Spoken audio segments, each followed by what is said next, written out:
அப்போ தீர்க்க தரிசனமானது ஒரு போரை கொண்டு வருகிறது என்பதை பார்க்கிறோம். சும்மா இருக்கிற சங்க ஊதி கெடுக்காதான்னு சொல்லுவாங்க, அல்லது ஊதி கெடுத்தான்னு சொல்லுவாங்க. தீர்க்க தரிசனமும் அப்படிதான். ஆனால் சும்மா இருக்கிற சங்கு தான் தீர்க்க தரிசனம். அதை நாம் பேசுகிற வேளையிலே அது பிரம்மாண்டமான வழிகளை நமக்கு முன்பதாக உண்டு பண்ணுகிறதை நாம் அறிந்து கொள்ள வேண்டும். கிறிஸ்தவ தீர்க்க தரிசனமானது வார்த்தைகளின் விளையாட்டு என்று நான் சொல்கிறேன். இந்த வார்த்தைகளை வைத்து விளையாடும் பொழுது முதலாவது நமக்கு உண்டாயிருக்கிற மிகப்பெரிய சத்ரு நம்முடைய சொந்த மனசாட்சி. இது நடக்குமா நடக்காதா? அடுத்தது மனிதர்கள், உனக்கே இந்த வேலை என்று அவர்கள் சொல்லுகிற வார்த்தைகள். இப்போ காற்றும் கருப்பும் தீர்க்க தரிசனங்களுக்கு விரோதமாக வேலை செய்து கொண்டிருக்கிறது.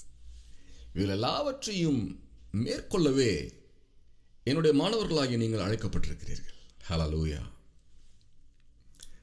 தேவனுடைய தீர்க்க தரிசன அபிஷேகமானது அல்லது அதை குறித்த கல்வியானது உங்களுக்குள்ளாக ஒரு தைரியத்தை உண்டு பண்ணும்படியாக உங்களை உந்தி ஏவுகிறது.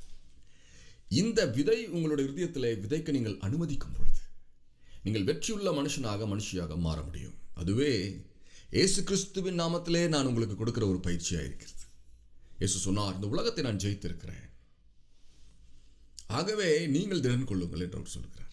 I have won the world victoriously. That's what the Lord said. இயேசு கிறிஸ்து இந்த உலகத்தை ஜெயித்திருக்கிறபடினாலே அவருடைய ஆவி நமக்குள் இறங்கி இருக்கிறபடினாலே நாமும் இந்த உலகத்தை ஜெயிக்க அழைக்கப்பட்டிருக்கிறோம்.